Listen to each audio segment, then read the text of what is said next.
Hi everyone, it is Wednesday, October 21st, 2015, and this is episode 41 of Serenova Crafts. This is Koki. She's not happy with me, but isn't she cute? Alright, you can go now. Of course she's gonna stay put. Anyways, I'm your host, Jessica, and it is Back to the Future Day. I'd totally forgotten about that until I turned on the news this morning. What is she doing? She's digging in the couch. What are you doing? What are you doing? My entire intro is now screwed up because of the cat. Anyways, I'm your host, Jessica. Happy Back to the Future Day.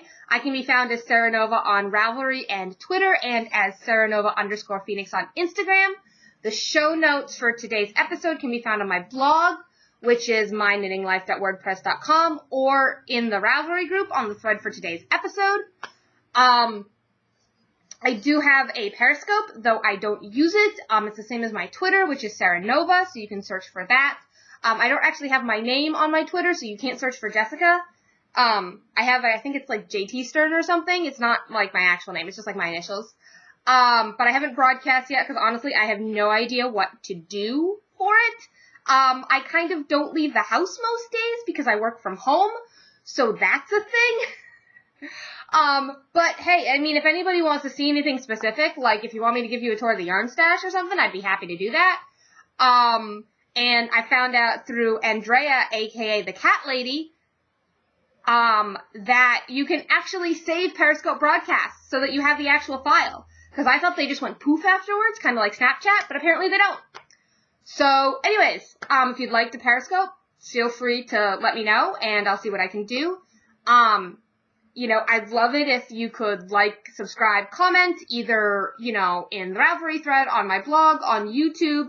Actually, likes, subscribes, and comments on YouTube are very appreciated because it makes my videos more visible. And I would love it if people went and joined the Ravelry group. As far as I know, I have less than 20 people in it. I can go check right now and see what there is, but, oh, hey, I made it to 20 members. Yay! The two new ones are Andrea the cat lady and, Lolita, who is Janae from Ontario. So yay, thank you both of you. I've hit 20 people in the Ravelry group. Yay! Hopefully all the colors and everything show up right today, because I've kind of fiddled with the, white balance a little bit, because, most of my light is from our TV, because the sun's technically up, but it's overcast out, and it's very gloomy. And I have our hall light on to kind of give me light, and you can see our, where am I going? Dining room light. See that behind us. But anyways, this episode is going to be me mostly talking about Rhinebeck. I do have a few other things to show you, but this is all Rhinebeck stuff here, so yay. So what's in this bag isn't Rhinebeck stuff, but Rhinebeck stuff. I had a blast, total blast at Rhinebeck. And it was just a ton of fun. I got to meet people I'd only ever talked to on the internet, which I thought was cool. We ended up not doing dinner, unfortunately, because by about 4 o'clock in the afternoon, we were all exhausted, because we'd been up for 12 hours at that point, and we'd also driven 4 hours to New York, and then walked around for hours, and et cetera, et cetera, et cetera.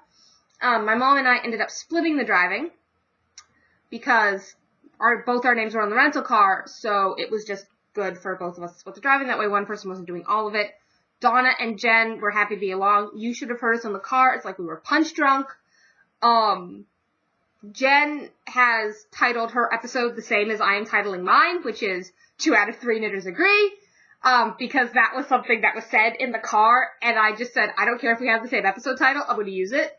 So we both have the same episode title on our podcast. Hers went up yesterday, and mine's going up today, so, but still, close enough. But yeah, you should have heard us in the car. We were, like, sniping each other and sarcastic and witty, and it was just, it was a great car ride, even though it was 4 hours long. But Rhinebeck itself was actually a little overwhelming. I didn't do too bad in the morning, because I had very specific places I wanted to go. I'd gone through their list of vendors ahead of time, and I'd made a list. And so when I got there and I got the program for the day, I actually went and highlighted who was who, and where they were, and then I downloaded the virtual map they had of the fairgrounds, so I knew what building I was in with GPS and all that good stuff, and then I beelined for the first booth. And I ended up only buying one of the two things I'd gone there for, but I bought other stuff. Well, okay. There was one thing I was going to buy hell or high water, and I got that. And then there was other stuff that's like, yeah, if I see it, great. And then I ended up buying yarn from a booth where this might have been her last Rhinebeck, and she might be stopping production of her yarn. So I'm like, okay, I'm gonna go check her out, especially because Sue and Lynn from Two Tangled Skeins recommended her, and they really like her stuff. And so I'm like, okay, I'm gonna go check her out. And I ended up buying 2 things of yarn. But everything else was just kind of gravy to walk around. I did hit the souvenir tent, as you can see. I'll move closer so you can see this is the t-shirt.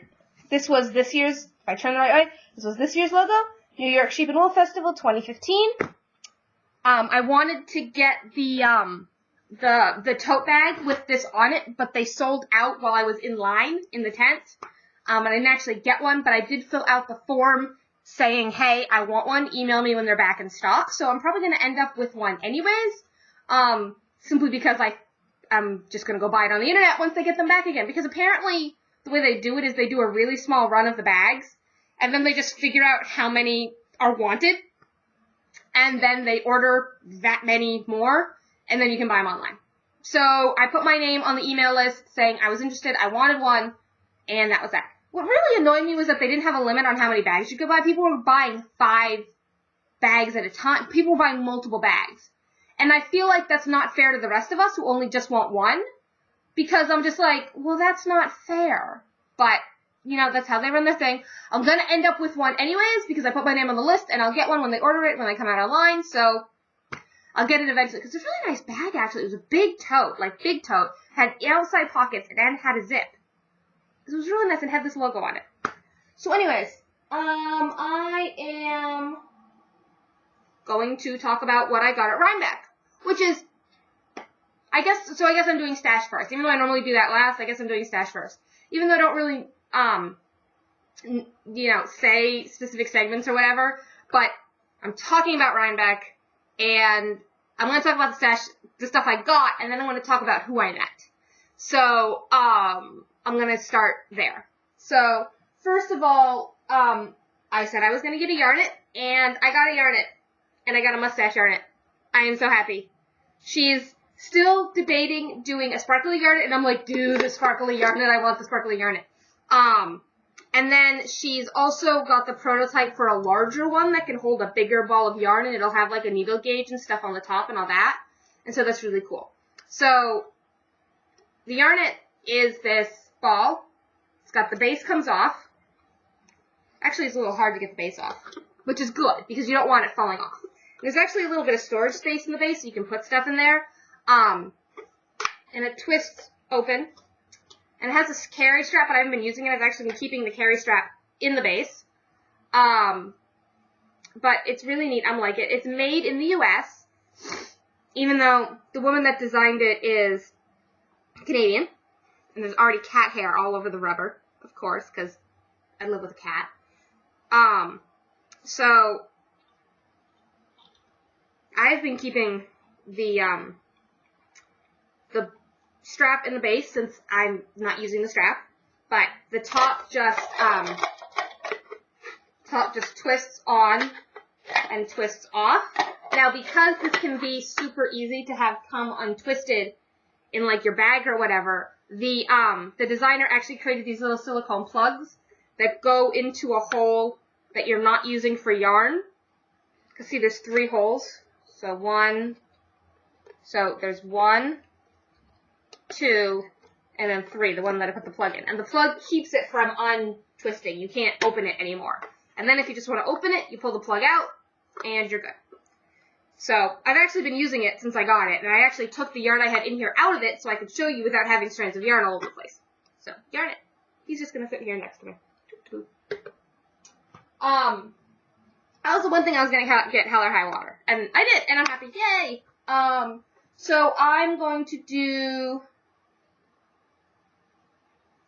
trying to think of what I got and in what order I got it in. And you know what? I'm just going to go through the bag because I'm just going to go through the bags. So I went to the booth, oh my god, I can't talk. The souvenir tent. And I got this t-shirt and I got a sweater. And it's just a zip-up sweater with the, with an older Rhinebeck logo on it, but it doesn't say the year. It just says New York Sheep and Wool. It's actually quite warm and cozy, and I like it. But, yeah. And then, and I got it's technically a bumper sticker, but, yeah, it's like, I heart New York Sheep and Wool Festival, Rhinebeck, New York. So, that was fun. But this is an interesting piece, the sweater, not the t-shirt, because when they're trying to decide what t-shirts, sweatshirts, and stuff to order for the current year, they apparently get samples from the company they have that... Why am I off center? Oh my god.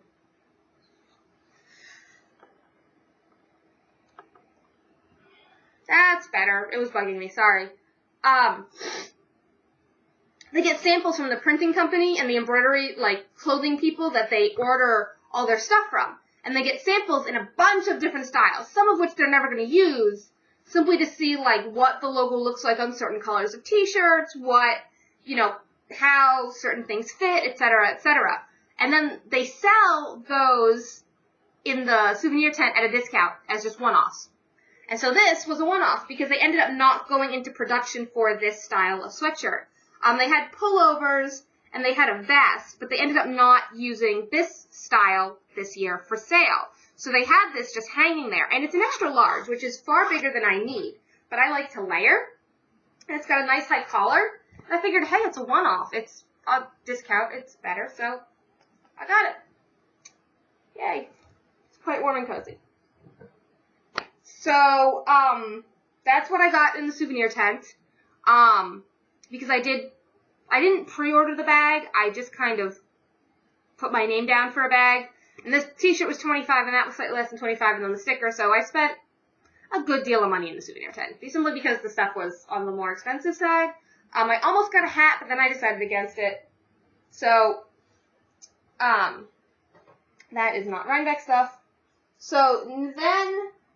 so after I went to the Yarn It people and then the souvenir tent, I went and found Springtide Farm, which is the people who I knit those samples for.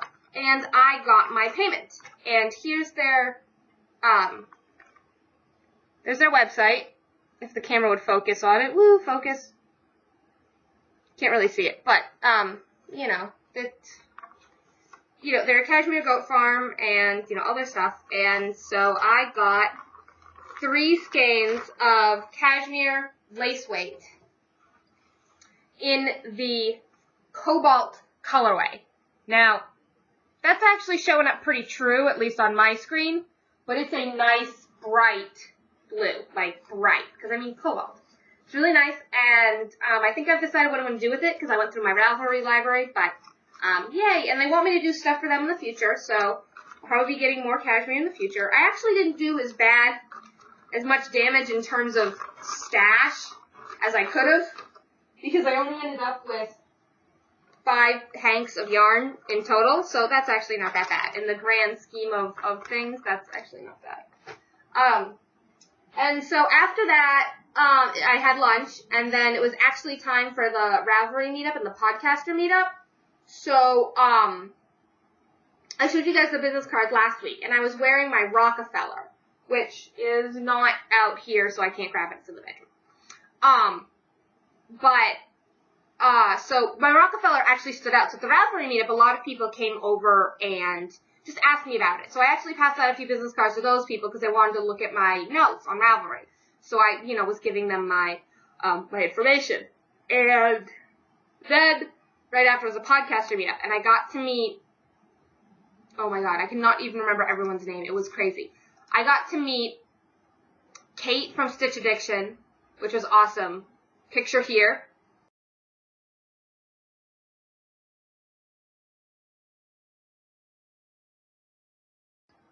And I got to meet Kristen from Wool and Vine, and she was really sweet. Picture here.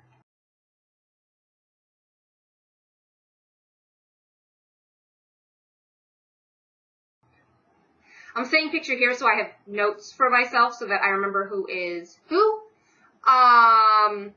And why am I not? Oh my god, I'm trying to look up who put up the thing with all the people with the thing with the thing. Oh right. It was Andrea who put up the picture with all of our names. Please, maybe, kind of, sort of. Yay. I think. Yes. Yes. No, it's just us. So I got to meet Sue, Lynn, and Selma, because I'm trying not to stare at my computer screen, but I am. I got to meet Sue, Lynn, and Selma from Two Tangled Skeins. And then I got to meet Andrea from the Cat Lady podcast, and then I got to meet,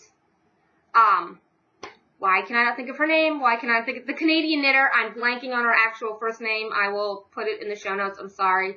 And then I got to meet one other woman who I don't actually watch her podcast, but I got to meet her. And it was just a total blast. And like, I'm blanking on people's names and I feel bad, but I got to meet a lot of people. It was really cool meeting Kate and Kristen, and, you know, and I've talked to Sue and Lynn before because I go to their VKN, which I actually did last night. And, so,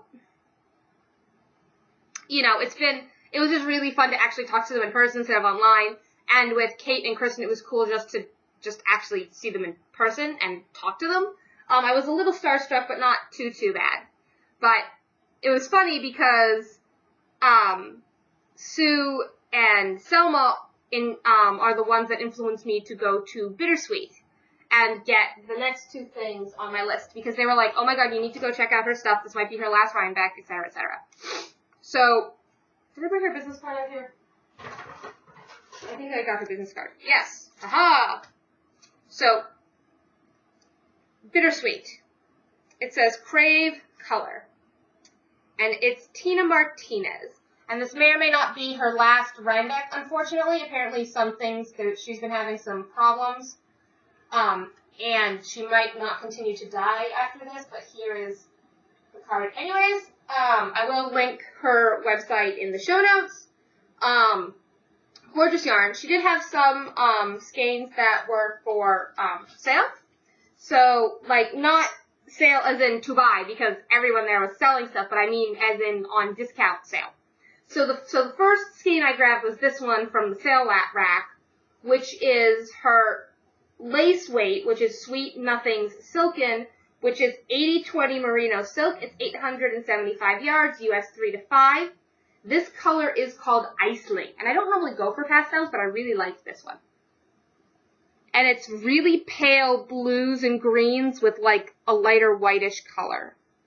It's coming out okay-ish in terms of color there. I really liked it, and I think it will be a gorgeous shawl.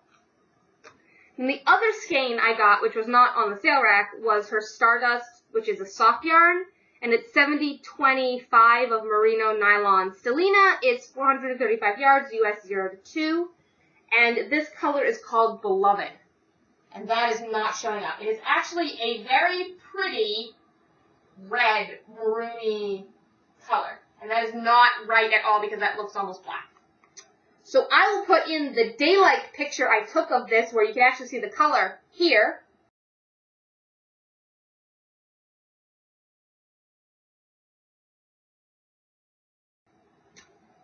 So now you can see that it's actually red. Doesn't look it, but it's red. Trust me, it's red. So that's what I got from Bittersweet. And then I made my way over to the Bijou Basin booth because, again, Sue, Lynn, and Selma are influencing me. And they're like, oh my god, you need to go see them. I ended up not buying any yarn from them. But you did give me wool wash samples. So I get to try their wool wash, which is pretty cool. Hi, Koki. Yes, what are you doing? I don't know if you can hear her, but she's making noise. And here is their card. I actually gave them my card because I do sample knitting, test knitting, blah, blah, blah, blah. And so, but instead of yarn, because I couldn't make up my mind, I was too, like, overwhelmed, I instead got yak fiber. So I have 1 ounce of yak fiber to spin. Now, Brian, the guy in charge of Bijou, no, not Brian, Carl. cannot remember names, Carl, said that I should, in fact, probably spindle spin this. You have no idea how soft this is. It is just the softest fiber. It's incredible. And it's just, oh my god, it's so soft. I want like a bed made of this. He said that because the fibers are so short in yak, that it can actually be difficult to wheel spin because you need to work very close to the orifice of the wheel, and it can, because he said the fibers are like 3/4 of an inch long, which is actually pretty short. And so he said it's actually better to spindle spin it because it's easier to keep control of the fibers. So I gotta keep that in mind. Spindle spin the yak. But Bijou Basin, that was really cool. I got one set of minis because I didn't bring minis. And I felt really bad. But I did give out my card to people, and I'm happy to do swaps. If you ever want to do a mini swap, totally just send me a message and hit me up, because why not? So Andrea, if you're watching, and you want some minis from me in exchange for the minis you gave me at the podcaster meetup, feel free to send me a message and be like, hey, send me minis. So she sent me minis, and this is Andrea's card, which she got printed up. And she gave me 4 minis, and she put what was on them. So this is Nitpick's Imagination in the color Munchkin. And then Premier Yarns in the color Tanzanite. And then Plymouth Happy Feet in color 10, because Plymouth doesn't name their colors. Oop. And then Nitpick's Stroll in Grapefruit Sunrise, which is apparently a hand dye. So there you go. Oh my god, you can tell how unsteady my hand is because the freaking skein is shaking. So, but yeah, if anybody ever wants to do a mini swap, totally just hit me up. I'm quite happy with it. She even wrote my name on the bag. I wrote Jessica on the bag, which I think is really sweet. So it was just a lovely time to meet everyone. Jen gave me a mini too, but I can't find it. I need to find it. Sorry, Jen, I need to find your mini. I think it's on my desk. Because Jen didn't give me her mini at Rhinebeck because she stayed at my place the night before, so she gave me my mini on Friday night. And so I put it away, and now I don't know what I did with it. So the one last thing I got, which I, of course, wasn't in the bag, so I forgot to tell you about it, was this triangle bag. And there's actually yarn in here, so I will actually take the yarn out so it's not distorting from the... So I got this at the Knitting Garage booth. They don't have anything listed on their website right now, but apparently they're actually local to Rhinebeck. No, it's not posting. There we go, knittinggarage.com. Apparently don't have anything on their thing right now, but okay, so here it is. It's not as deformed now because, yeah. I really liked the foxes. It actually wasn't that expensive, so I'm using it as a sweater bag because it is certainly big enough for a sweater bag. And the inside is orange and white zigzag. So, that's pretty cool. Now I'm going to put the yarn back in the bag because I am knitting a sweater. And, yes, another sweater. And I cast on 3 things this week, and I'm just like, ah! So I was so good about finishing stuff, and now I'm not finishing stuff. But,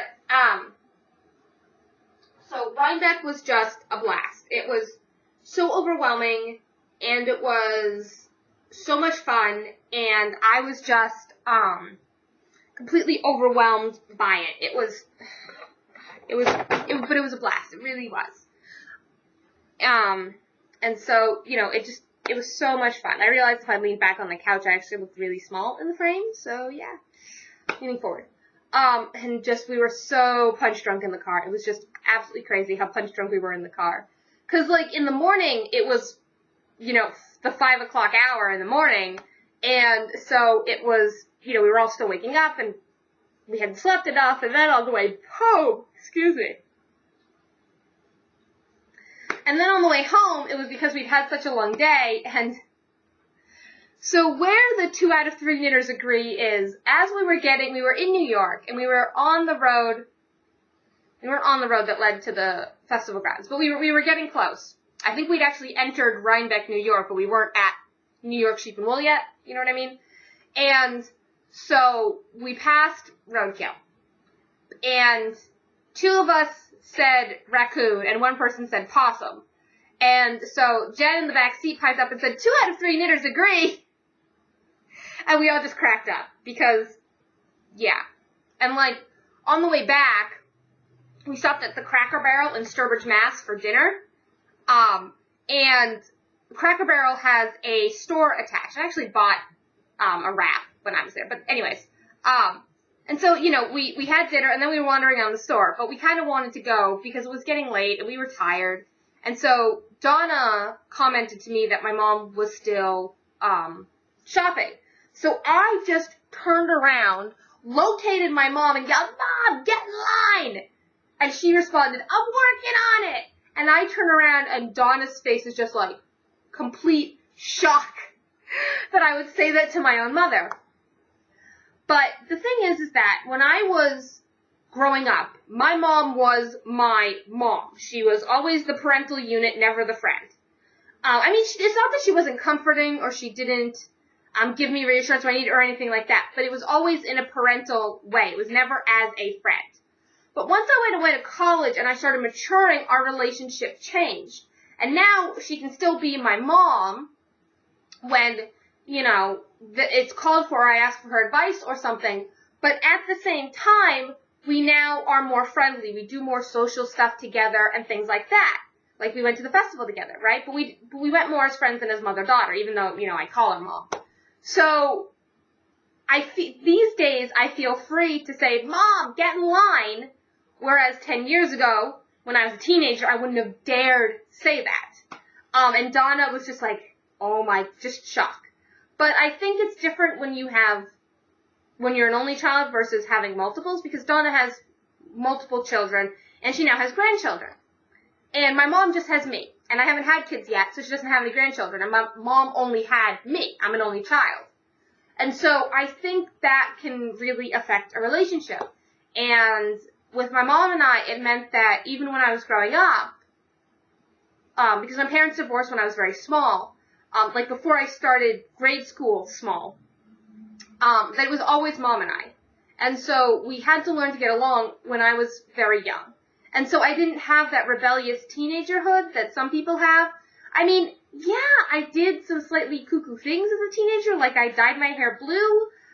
But the thing with dyeing my hair blue is my mom helped. I'm like, I'm turning 16. I want to dye my hair blue. And my mom went, okay. And we went and bought the hair dye and did it in the bathroom at home. Like, so it wasn't really rebellious because my mom helped me dye my hair blue. You know, it's one of those things where, I look at people and I go, why did you sneak out? Like, what?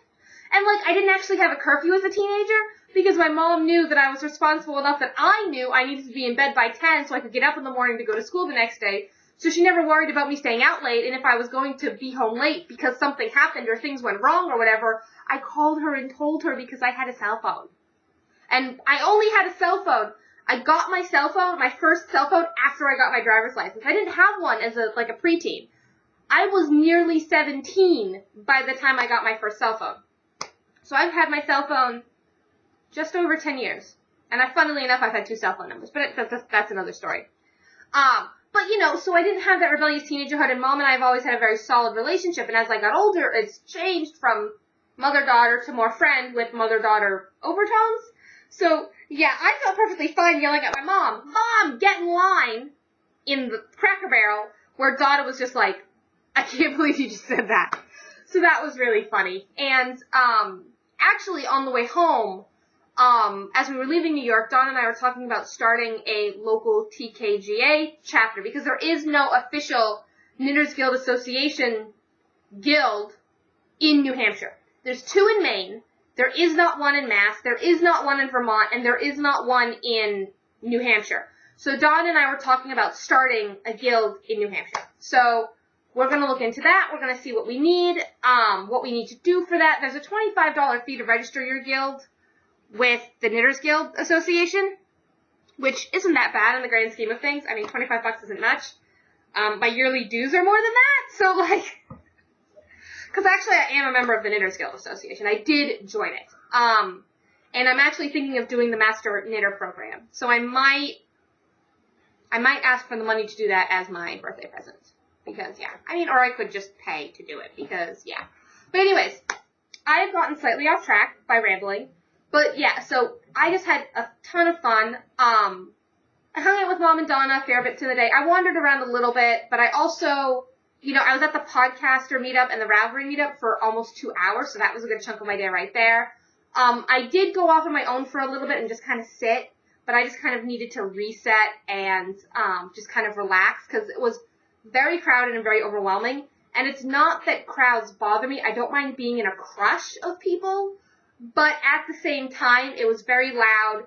There was a lot of, it was very visually stimulating. And a couple of times I just needed a sensory break. But anyways, I have one FO for you folks now that I have rambled for half an hour about Rhinebeck and all that stuff. I finished my handbrake. It is unblocked. I need to block it because it keeps curling, but I finished my handbrake. And that is not the correct color orange. But you can see the pattern. And I did the longer length and that's called for in the pattern so that I could do this. And it's quite nice. And now I have frizzies everywhere.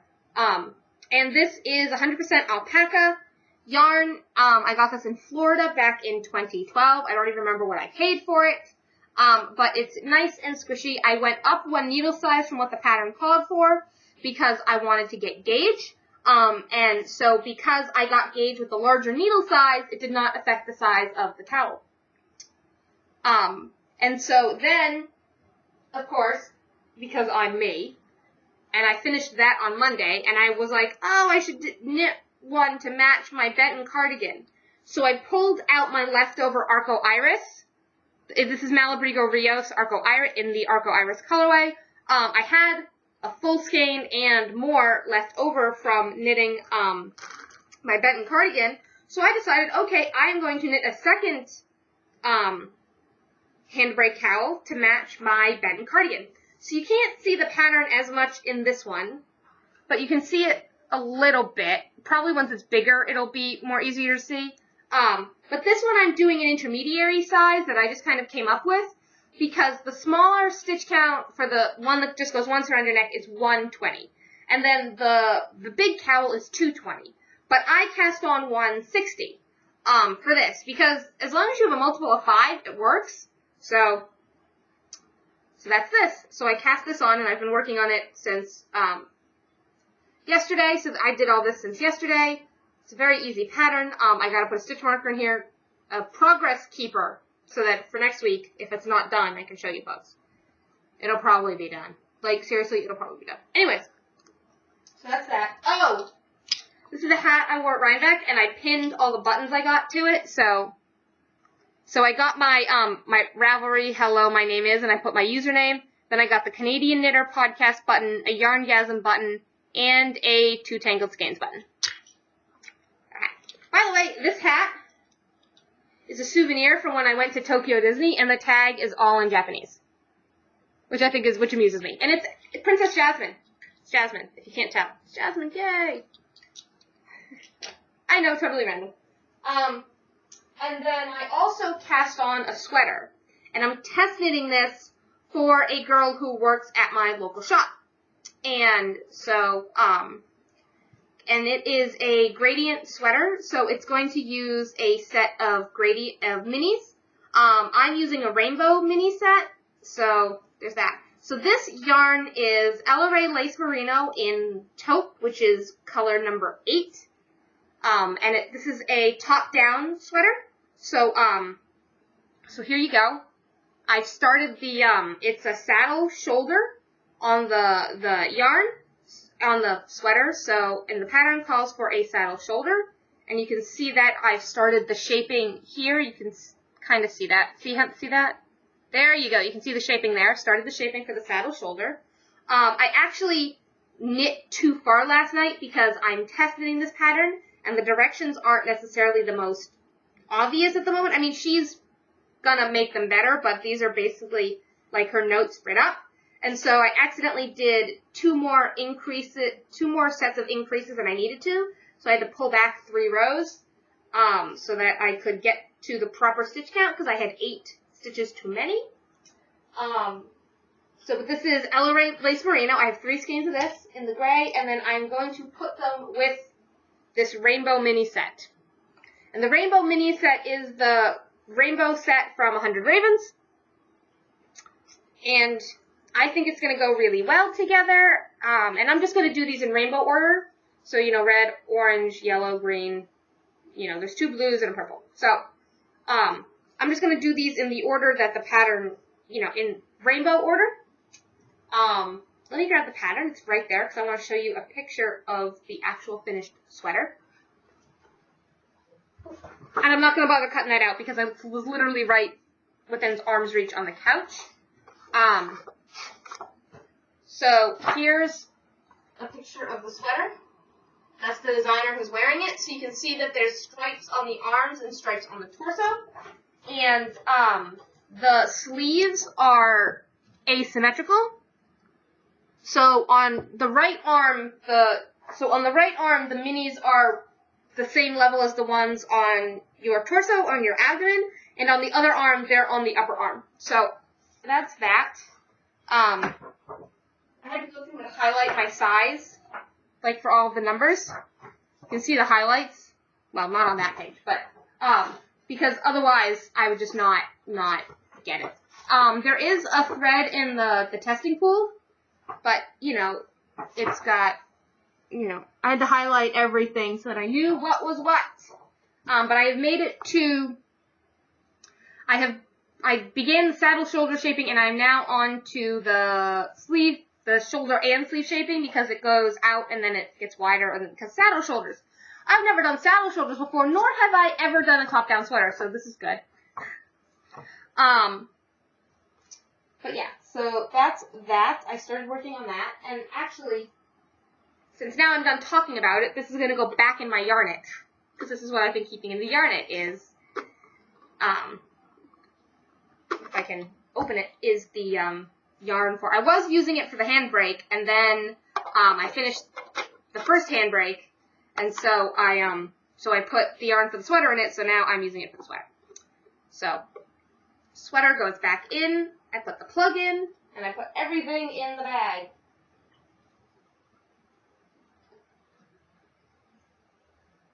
And it all fits in the bag too, and the yarnet's in here too, yay!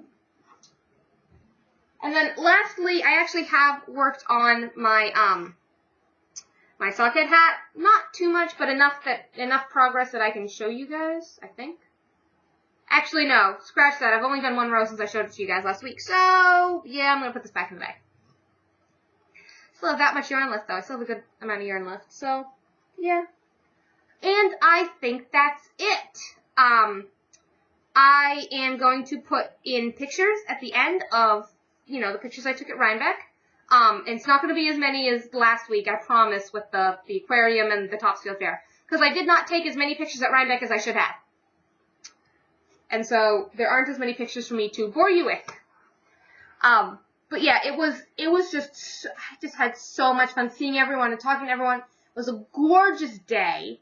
It was cool. I ended up not taking off my jacket, so unfortunately people didn't really get to see my Rhinebeck sweater because I was wearing a jacket over it because I was cold. But I was wearing my Rockefeller, which is yellow and black, and that really stands out in a crowd, and so I got stopped quite a few times and asked about that. Gave out plenty of business cards to people. Hopefully I get some testing sample knitting soon. That would be cool.